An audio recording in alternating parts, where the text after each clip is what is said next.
name is Percy Jackson. Getting in trouble is like breathing for me. The hit series returns to Disney Plus and Hulu. The danger the camp is under is greater than you can possibly imagine. For the key to our survival, 3 of you must quest to the Sea of Monsters. Let's go do the impossible. I'm not gonna let some stupid monster stand in my way. Percy Jackson and the Olympians. New season now on Disney Plus and Hulu. Learn more at disneyplus.com/whatson. In Walmart Sue Newville, time was ticking away. Only a few nights left till the big holiday. But last-minute gifters had no need to worry. Walmart Express Delivery got their gifts in a hurry. From Nintendo to Nespresso and Lego flowers, they could check off their lists in as fast as an hour. All of Who Newville, East, West, South, and North could order gifts up until 5 p.m. on December 24th. So this holiday, just do as the Who's do. With gift delivery this fast, they all gasped. From Walmart, who knew? Subject to availability, terms and fees apply. Before I have this like deep desire of wanting more, I have to like stop myself. And it is a privilege. Like I have to remind myself constantly, like being able to follow your dream and execute it in this way is kind of a privilege. Like not everybody, whether they have the mindset to do it or the means to do it, can, go for what they are truly wanting to go for. So the fact that I have both the minds and the means, like I have to respect and be grateful for that. You know what I mean? And like, Yeah. so whether I want more, cause like I'm addicted, but whether I want more, I have to like take a look back and be like, you go girl, like you did that.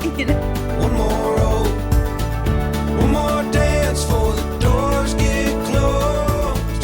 Please remember, enjoy the show. Let's get happy before we get old. Well, hello everyone. Welcome back to the Dean West Perspective. I'm Dean West still, and I could be more excited to launch season 2 because on this episode, I truly get to dive into what I've been doing, and today's a milestone moment for me and the podcast. This is the first time I've got to have one of my students on the podcast, especially for someone that's been kicking so much butt lately, and we get to dive down what all she's been doing. My guest is a brilliant and beautiful, as she is bold, Miss Betsy Borrego, and I think she's amassed about 24 plus professional credits at this current moment. She's consistently booking roles in some of the most popular film and television shows in the industry. She's seen her dynamic work across major projects like horror, thriller, Antebellum, the acclaimed Netflix comedy Lovebirds, Tall Girl, Blumhouse psychological horror Black Box. She's been on screen on Daisy Jones and the Six, The Passenger, Marvel's Cloak and Dagger, Queen Sugar Claus, Renfield, Labyrinth, Redemption, and just a lot more stuff. So without the further ado, Betsy Borrego, thank you so much for joining me for season 2 of the Dean West Perspective. Thank you for having me. I'm like really, really excited right now. And also, I didn't realize how many projects I've actually been in until you just named them off like that. And I was like, oh my God, yes, that one. I was honestly about to ask you, how does it feel hearing all of that? And like, because, this is one of those, acting's such an interesting thing because as you start this road, you always feel like you're on this like edge of hustle so much that by the time you look back, you're like, oh, yeah. Like, how does that feel to hear that many credits? And I didn't even go through them. That was just literally, a little batch. Yeah, no, it feels insane considering like when I feel like I first got with you as my coach, I was coming from theater. Like I was like, I have 0 credits. I'm doing this switcheroo and, like I'm trying to get out of that theater acting and to now like look back, I think we met in 18? So God, I don't know. Still pandemic just is like a washy weird blur. And that was 19, right? Like so that was I feel like that was like top of 2020 was the pandemic. And then, but we were together a year or 2 years before that. Cause I remember I did a whole like switch of my life in 2017. Yeah. And then it was 2017 because I hadn't switched over to TNT yet. So it was 2017. And I remember us walking through me doing that switch of agents and all that kind of stuff. So yeah, we got together mid 2017. And then from there on, now 20 something credits later, we're here. Yeah, I stopped counting, or I was like, I'm just going to say 24 plus. I want to say, and that's not counting. I think you have 2 or 3 that are kind of like in production and that kind of stuff. So that might be in post or whatever. But Yeah. yes, somewhere around the 24 to 27 ish range, and like you could look at that and go, yeah, over 5 years. But again, it was like we're talking about 3 or 4 years of the industry that's been a pure shit show Yeah. by itself. So to be able to amass that amount of credits and the time you've done throughout pandemic and writer's strike, actor's strike, whatever else, All of the human things. strike, everyone just kind of gave up in general. Yeah. So to be able to do it during that period of time is what I think such a really cool thing. And like I said, I feel like half of it's a blur because of the crazy time, and then we just don't take the time to really kind of, I mean, I know I force you to, but we don't usually take the time to look back and go, Wow. okay. I did that. No, I feel like because of your teachings and like because you're my teacher, I naturally like think back at all of it before I have this like deep desire of wanting more. I have to like stop myself, and it is a privilege. Like I have to remind myself constantly, like being able to follow your dream and execute it in this way is kind of a privilege. Like not everybody, whether they have the mindset to do it or the means to do it, can go for what they are truly wanting to go for. So the fact that I have both the minds and the means, like I have to. This episode is brought to you by Indeed. You're ready to move your business forward, but first, you need to find the right team. Start your search with Indeed Sponsored Jobs. It can help you reach qualified candidates fast, ensuring your listing is the first one they see. According to Indeed data, sponsored jobs are 90% more likely to report a hire than non-sponsored jobs. See the results for yourself. Get a $75 sponsored job credit at Indeed.com/podcast. Terms and conditions apply. Respect and be grateful for that. You know what I mean? And like, Yeah. so whether I want more, because like I'm addicted, but whether I want more, I have to like take a look back and be like, you go, girl. Yeah. Like you did that, like we're doing it. I love it. So let's hit that for a second. So there was a mind shit shift, and during the mind shit shift, what do you feel like switched on kind of the personal stuff, and then we'll talk about kind of the crafty kind of thing that kind of Yeah. adjusted as going forward. But what do you feel like it was like in the mind that you were able to adjust from what you kind of had previously kind of looked at, I guess, life as, which we'll dive down that real deep rabbit hole later. Currently, what do you feel like really shifted of like, this is kind of how I see what I'm doing, and then now I kind of look at it this way? Yeah, I think when I started wanting to take it seriously, not that theater actors don't take their craft seriously, because they absolutely Sure, do. I've yeah. been surrounded by many of them throughout my life. But I think part of it was like, I don't want to just be this. Like, I don't want to just kind of box myself into this is, Betsy Borrego, the actor on stage. I wanted so much more for myself. And I think in order to go places that I haven't been, I have to think the way I haven't been thinking. And from there, I was like, I need to, and then it doesn't help that I got with my wonderful husband now, and he really took that into he helped me see that perspective as well, and was like, you need to switch up things. Like your life is changing, you're getting older, you're wanting to do all of these things, but you're still stuck in this mindset. And I was like, yeah, you're right. So we started looking for different acting coaches, which then I found you, and I was like, okay, this is great. And then from there, I was like, I'm feeling I wasn't the first though, right? You tested. No, I You tested. went and tested a couple Yeah, cars, I definitely right? had Okay, good. no, for sure. I've had multiple different Okay. acting coaches, but I think I was like, I'm not good because I'm the only one you stuck with, right? no. Kidding. I mean, I'm just kidding. you Go. are good because you are the only one I stuck with. I've been with you for years and years, but I have gone to multiple other acting coaches, and it's not like they didn't work. It's just I went to school for theater. I went to college. I took, college, theater classes in college. And ultimately, it becomes so repetitive. And it Yeah. almost feels like there's not, after learning, the different techniques, there's not much out there that you are learning on how to do it. So it just felt like, okay, what is the point of me going to these acting classes if I'm just going to learn the same thing over and over and over again? And honestly, the definition of insanity is so, Doing the same thing over and over again. and And it didn't work the and first it 20 wasn't times. really working for me. And I didn't want to start questioning because I do maybe have, and we can maybe chalk it up to my ego a little bit, but I genuinely believe that I am talented. And I was like, I know my worth, I know my talent. I know that like this isn't the box that I belong in.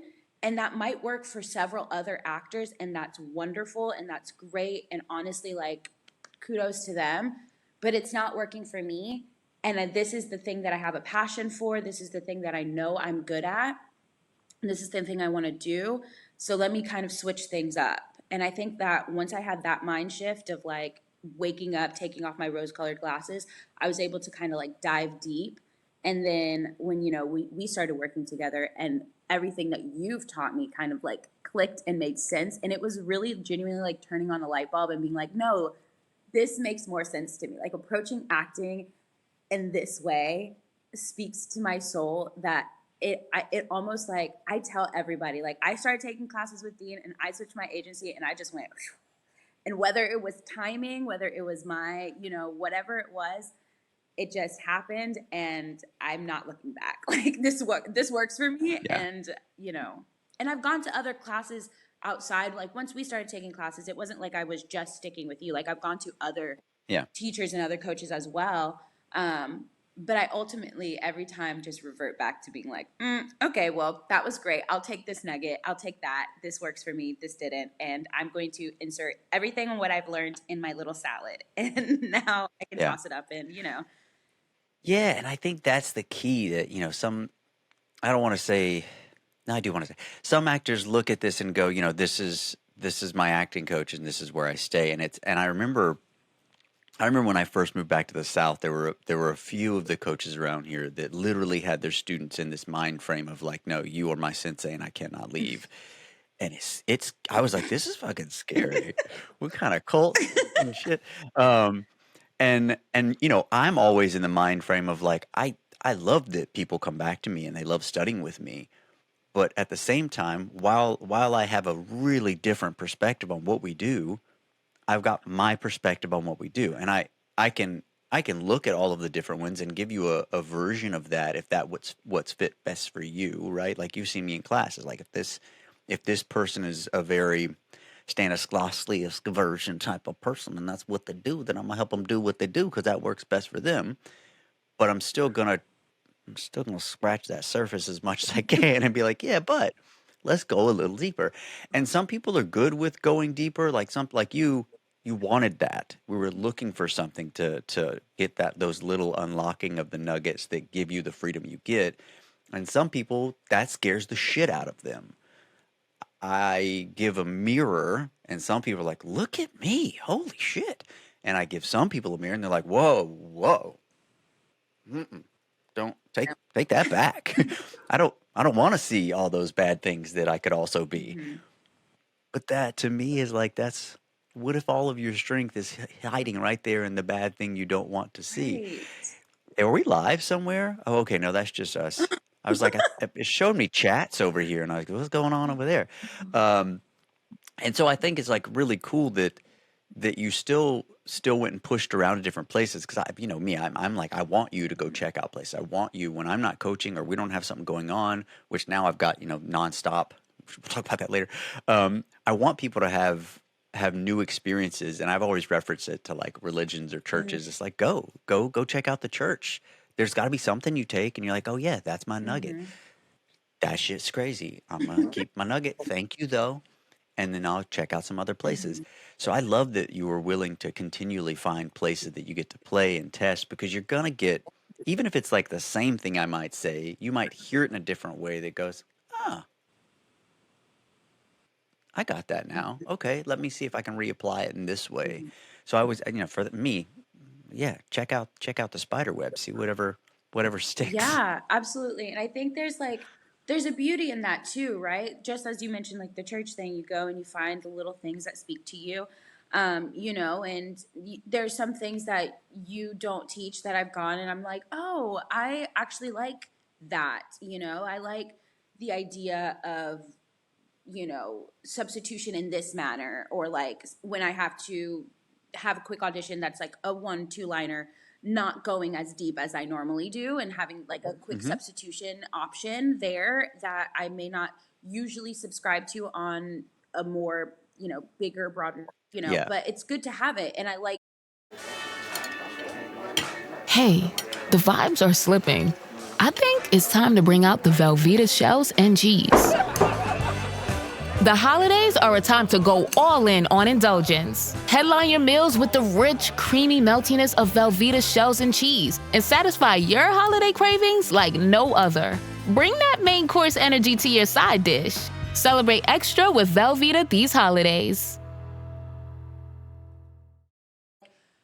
brushing up on that technique. So of course I'm going to go to somebody who teaches that a little bit more and in depth, and I think it's great. I think I like having my little toolbox when it's needed, but not always like digging into the toolbox every time. You know what I'm Right. saying? Like, I think the one thing that I've enjoyed with our time together is the idea of like, you have your toolbox, it's there. There's a whole, box of techniques that you can go to, but let's forget about that for a second and focus on like the Yeah. humanity of it. And I'm like, yeah, yes, let's do that. Let's actually do Yeah. that. To me, and you obviously it makes sense when you say it this way, but to me, the toolbox is there when something's broken. Mm-hmm. But if it's not broken, Mm-hmm. what do you fucking need that hammer for? What are you hitting? Not everything is a nail, but if you only, and that's, the lack of tools is a problem too, because if you only have a hammer, then everything has to be a nail. Mm-hmm. Versus I've got this array of tools, and I may not need, I literally might just need the measuring stick. And that might be the thing that helps me go, ah, perspective. Now I see. We're good. Okay, I can put that back away. And I want the toolbox there. I teach the full technique of working through kind of the Uta Hagen style and stuff. And I want that to be a foundation so that we can do away with the Mm-hmm. foundation. And now we get to really get creative on building the rest of the Mm-hmm. house.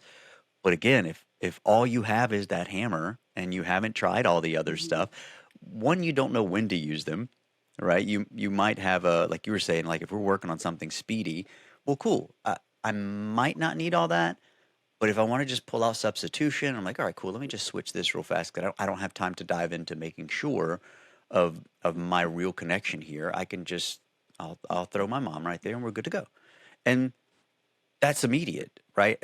To me, most of the time, especially where you're at now, is like we don't even necessarily have to worry about even going to the Mm-hmm. toolbox because my brain already knew exactly which tool I used. It affected it. We're switched already. We're good.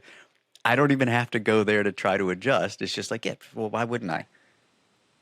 What do you mean to use this? Of course I did. It was done already. Like, now you're it becomes this thing where the second nature is already implementing the tools needed while reading through the Mm-hmm. script. So then, like your second or third read of the script, you might make little notches along the side of it, but most of those things happened almost automatically. Hopefully on the second read, but probably some of it on the first read. And then you can just go back and be like, all right, let's solidify some of this for third, and then going forward. How many times do you feel like you read through a script when you're working on full feature or full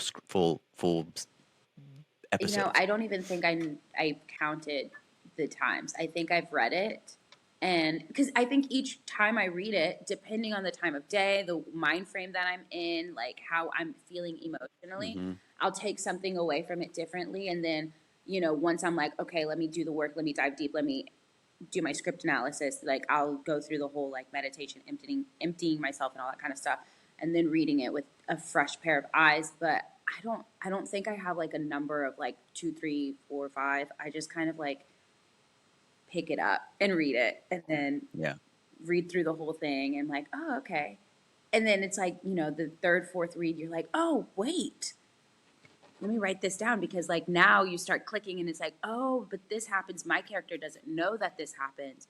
So this changes the way that I'm actually reading this scene, because I'm don't know any of this. So let me actually, yeah. And so I just go through that. But I think again, depending on how I'm the time of day, like if I'm reading it in the morning, I might miss something versus like if I'm reading it at night and I've had a whole day attached to me and it's like now maybe a little bit more alert, or vice versa, like I read it in the morning, I don't have the whole day attached to me, so I'm a little bit more alert and attentive to the script, and versus like reading it at night, I had a whole day in front of me and now I'm like, all right, I'm just kind of skimming through, making sure I know Something the gist, soaking. and, you know what I mean? Like, yeah.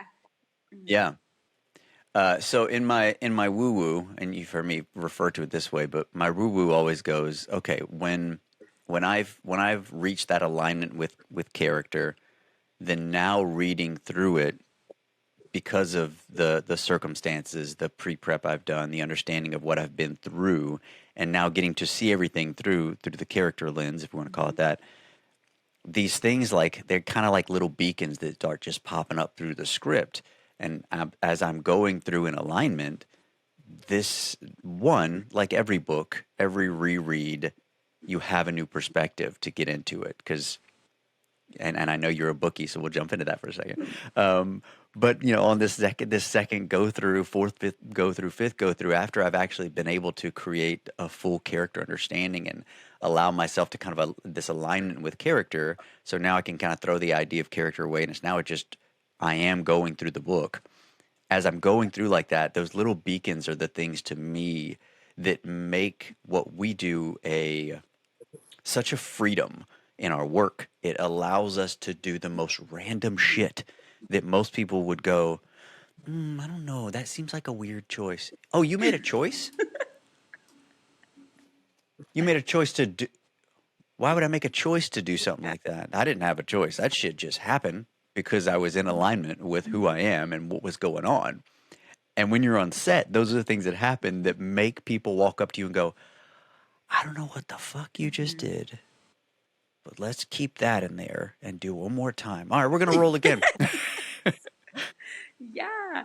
I remember being on set from Renfield, and you want to know something crazy? I remember walking off after the story that I'm about to say and thinking, I'm so glad that I was in alignment with like my character and I was truly living in the moment. Now, all of this got cut, but it was just so nice to see and have that interaction afterwards from the director and the lead actor. But there was like this restaurant scene, and I was just like supposed to be like this scared person, and I think Nicholas Holt, the lead guy, is supposed to ask me for the fly on the table, and I'm like, oh no, like what are you talking about, right? Like I don't know what are you asking for, the gumbo? Like I don't. It's supposed to be like a comedic moment, right? We're supposed to. I'm scared. I'm like, I don't know, just take it, like kind of thing, right? Well, then he starts playing charades with me, and it starts becoming this bit, right? Like he plays charades, and he's like, one word sounds like, and he's like doing all these things, and we genuinely are playing charades. But I was so thankful that I was just like in it with him, and like we're locking eyes, we're making contact. I'm like in the surrounded, everything becomes like super real, whatever. And the director yells cut, and he's like, what were y'all doing? And Nicholas was like, I was playing charades. And I was like, yeah. And he's like, okay, let's do that. And okay, let's just go again. Let's see what happens. And I was like, I don't know what he's going to do. So I just kind of have to be locked in the moment with him. But I was so in it, and he was so in it. And then we were so locked in with each other. The final take, and the director was like, I'm really going to fight for that. Like, that was funny. He points to the fly. He says, sounds like, and he does this, like, flying. And I'm like, no, that's not chicken, it's shrimp. It got to the point where everybody was like holding it in. And when they cut, because he goes like, oh my God, he yells cut the whole like. Here's my 30-second story with Guinness. As soon as my sister and I get home for the holidays, we don't even unpack. We head straight to our pub. The bartender already knows our order, Guinness and fries. We laugh all night, catch up with old friends, and walk home with faces sore from smiling. It's one of my favorite nights of the year. That was my 30-second story with Guinness. Guinness Draft Stout. Please enjoy responsibly. Imported by Diageo Beer Company, USA, New York, New York. Restaurant starts laughing. Yes. And it was like, it got cut from the movie, but it was a moment for me that I was like, I'm so happy that I was so prepared for this moment. I was so locked in. I was so aligned with everything because I could have missed that opportunity to play, like to be free in that moment, All right, this is a quick break. If you are an actor, creative, or just a human being with emotions, so basically all of you, come hang out with me inside Tilt Acting School. I think of it like Hogwarts, but for acting, and without the trauma and weird hallways. This is not your grandma's acting class. We don't do pretend to be a tree, and we don't scream for no reason. We definitely don't do that weird lip trill warm-up thingamajig from 1974. Inside Tilt, you get legit training, live classes, audition labs, mindset work, self-tape feedback, plus the kind of self-discovery that makes you go, oh, that's why I've been acting like a weird actor since 2011. And because I'm not trying to gatekeep the industry like some dusty acting gremlin, we have tiers. You can start as low as $27. Next step is $57, or you can do $99 a month. You can pick your level of obsession. So if you are ready to actually get better, grow faster, and stop doing monologues to your houseplants, come join me at school.com/tilt, T-I-L-T. All right, back to the show. What do you find that it is that does that for you? Like, do you some actors have the mentality of like, well, this is how the script's written, so this is what it has to be the box, right? And I don't know if theater-wise you had that previously, if like there was always no, this is an angry scene, so this is how it has to be handled. This is a love scene, so it has to be handled this way. When or what do you feel kind of allowed you to go, this is a scene, I'm in the moment. I don't know what kind it is because clearly we're in the fucking moment, which means this is like life. This is the edge of creation. I'm not supposed to know that it's an angry scene or whatever, because to me that's always just the blanket of like, oh, great, good, you made that whole scene the same. Wonderfully done. Kudos to you. Yeah, great angry scene, angry guy. No, I think for me, I think it depends on the creative team around me, honestly, because there are some people, directors, producers, actors as well, who want that, right? Like they want to tell you like, this is what it is, this is how it's going to go, and this is what I want to see. And you're like, okay, cool. I can do my job and give that to you. Yeah, I can work within your square if that need Right, be. exactly. But then when you have like such a great creative team around you that is like, let's just see what happens. Let's do a take for fun. And it's like, cool. Like, thank you for letting me off my chain and thank you for letting me off my leash. Cause like, we're about to have fun. But I think I also learned that early on as well in theater. Sometimes you get some, co-stars or, like on stage, some scene partners who literally every night will do something different. So you kind of have to be in the moment because you're live and there is no cut. There is no like, so I remember doing a show with one of the guys. He was my love interest. I literally had no idea when he was going to kiss me. Like every night he would pick a different moment in the scene to kiss me.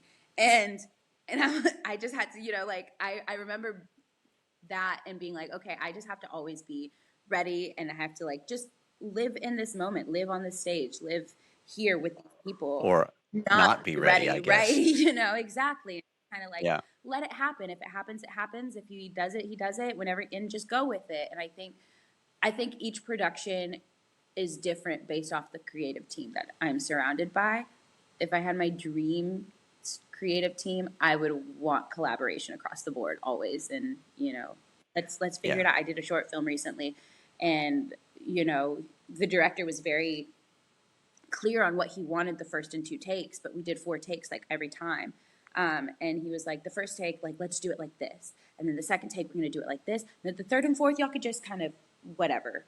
And I'm really intrigued to see, like, what made it. You know what I mean? Because, like, each take, it's a short film. We're on a time schedule. So we're like, each take was just so different. And I think he did a really wonderful job of, like, the first take is going to be like this. The second take is going to be the complete opposite of that. And then the third, fourth, we'll just see what happens. Do what you want to do. And I'm like, perfect. I love this. I love it. Yeah, that's the favorites of me. Like I love when when we kind of prep the way we do, the cool part, and I've had other actors talk about this, and they're like, no one ever does that for me. Like, they don't let me do, like, everyone just tells me exactly what they want me to do in the scene, and I don't get to, like, I don't get to have that kind of freedom. And I think, to me anyway, that's what shows up in your work when we do our first take, and I see that little things can trip you if it didn't go the way scene was prepared, or if you didn't bring the level of commitment that we should be having. Then that's when I find directors are like, all right, let me hawk this a little better. Let me make sure that I can keep them within the area that I need them in. And that's when I feel like you get pushed into, no, just stay in your lane, and you missed this line. Versus the, cool, we're going to do it again. I enjoy kind of what's happening. You guys can play with this part a little bit more. Other than that, let's go again. Yeah. Okay. Right? You continually get more and more freedom the more you work versus the backwards option of, like, yeah, I had some freedom in the first take, and then they were just like, no, this. I mean, and it's like, I never want to say, right. that might be a personal thing. Yeah. And I remember, and sometimes I think, like, I remember being on set and the director coming up to me, and it wasn't even my coverage. And, he was like, I feel like she's really stuck in this place. I need you to just kind of, like, I know you're holding back because it's not your coverage, but I need you to just kind of, like, go for it. Like, you just scream, like, cry, like, you just, whatever you feel, just bash her with something. Go for it. Because I feel like she's just kind of, like, stuck, And I was like, say less. Say less. I got you. I'm going to come. And when I did, you could see her face. Like, she was, like, so taken aback. But it worked, It worked because I think, she was stuck in a specific performance, which is fine. I mean, actors, sometimes they prepare the work, and they prepare it so brilliantly, and they trust it so much that it's like, okay, that's the creative process that you took. That's what you came up with. And, but when she was like, it was just her face that she made. And the director was like, perfect, cut. That was great. That's great. I think we can move on now. Yeah. See, I love that, because it's, when the directors start using you as kind of their tool, again, to me, that's trust. That's I know you can bring something to automatically kick her in the ass in a loving way, right? I was notorious. Like, people either loved working with me when I was in errands, or they were like, "Nope, I'm good," because if you're not with me, if we're not with each other, I am going to step on your foot. I'm going to throw a random ass line. I'm going to hit you with a pillow. Whatever we can do to get both of us present again. Abercrombie Kids is bringing the cheer all holiday season, and the gifts too. No matter how long their wish list is, there's always room for just one more. Whether it's a new winter coat, an extra pair of jeans, or cozy matching sweat sets, get gifting with looks they've been waiting for all year. Shop Abercrombie Kids in the app, online, and in stores.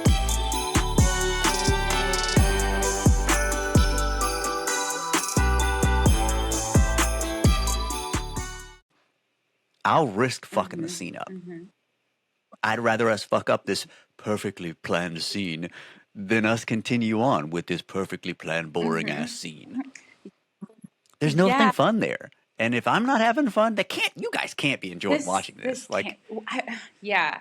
And it's kind of nice being on the receiving end of that too, because I did this voice. It's like, it was a voiceover work, but what was really fun is that they actually had me on set doing the voiceover stuff. Like I was the 911 operator, but they had me on set on the other, like behind the door with like mic'd up and everything. The actor's on the other side of the door and I'm the 911 operator so he can hear me and it could be authentic to him as well. Like they really used me as a tool for him. But what was really funny is that on one of the takes, he started cursing me out. And he like went on a tangent and started cursing me out. And I'm like, sir, you know, like I'm stumbling over my words. And the director was like, that's great. He's like looking at me, he's like, and I'm like, oh, okay. Keep doing it. Just keep going. That's great. And we started going off the script. And I was like, okay, well, I mean, he got something out of me too. And so that's the take that they ended up using. And it was cool. Like, it was cool to be on the receiving end of like, oh, I'm like just reading off a piece of paper, you know, like I have my script in front of me, just reading the lines. And here he is, like he's playing. And I'm like, oh, it's forcing me to kind of like get out of my improv somewhat the line that you know, and I'm like, in my head, I'm like, this is such an easy peasy lemon squeezy. I'm just gonna go on set, do my lines, come back, like easy money kind of thing, you know, like there's some jobs that we look at it and it's like, this is a passion project. And then there's some is like, okay, like I love what I'm doing. This is a check. I have to recognize that. You know what I mean? Like, but yeah, so that's what I went in with that mentality of like, okay, cool. I'm gonna have the script. They're letting me read off the script. It's gonna be fun. Like I'm in my pajamas, literally. Like I'm chilling, big chilling. And it was just really fun being on the receiving end of that. Yeah, those are the gifts. You know, those are the things that when people offer some completely different thing you did not expect in the script. Like even from when I'm directing stuff, I'm like, that's my favorite. Like when something, the brilliant accident happens that causes us to pivot, we're still after the same objective. Like we're not losing the scene completely. I think that's where, you know, some people when they first start, this idea of improv is the idea of like, oh, I get to make something funny. Please don't. But the idea of we get to hit a bumpy road along the path, and sometimes the bumpy road is what made the ride so much more fun. Yes. Like for me, please bring me some fun. Yeah, no, acting is so much fun. Like talk about this forever. Acting is such a gift too. Like when I think about it, and this is the woo woo in me. Like I love the ability of. I don't want to just say like becoming other people because that sounds such a like. It's not. It's more than that, but it's not that at the same time. It's like you really get to discover other things. There it is. There it is. Yeah. I was like, I'm gonna let her go, but yes. It's a weird like discovering. It's like this discovery of emotions. It's this discovery of humanity, the way people think, the way people operate, what pushes people to act a certain way, what pushes people to like maybe retreat back, and it's just fascinating, you know. And I think that that's one of the things that like really drew me to your work and like what we do together, because you know I think we're often taught the performance of things, like you know, what would you do if, and you know, like as if she was your mom or as if your sister came in. And it's like, yes, I understand that we all need to be able to get to this emotional place, and some people are going to get there, or not even emotional, but just get to a place in general, and people are going to get there differently. A truthful level, I guess, so it can activate them. But at the end of the day, like, let's strip away all of that. We're all kind of human right now, and let's just look at kind of a little bit, some questionable. I'm just kidding. Depends on the world. But like let's look at this person as a human, because unless we're playing some fantasy, you know, ghoulish, you know, right, that's literally not human. Literally not human. But even there, we still come back to the same compassion and perspective of them coming from a place that they believe is good for what they're doing, even if it's literally a monster, because they're defending the rest of their monster family. So it's like, outside of that, we're literally playing humans. so let's meet them. You know what I mean? Like, let's get to know them. Let's get to Mm-hmm. like, what life did they live? Why did they make these choices? And what was a choice that we made that didn't lead us to that? Because there's a road I could have taken that could have pushed me into being a drug addict.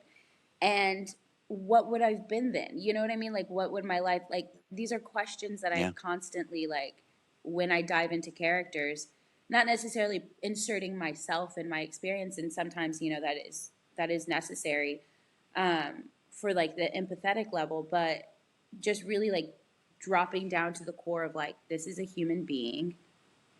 Let me figure out this human being and let me construct and make this human being what I can make it of it, you know, within the realms of what the writer and the Yeah. director is giving me, you know? Yeah, because it's all self, right? Like we don't, and we hear that term a lot. People will say that, like, I like being able to be someone else, but to me, it's really like you were about to say, discovering. It's me discovering other parts of me that I didn't get to allow, or that the universe just decided, no, you're Right. going this path.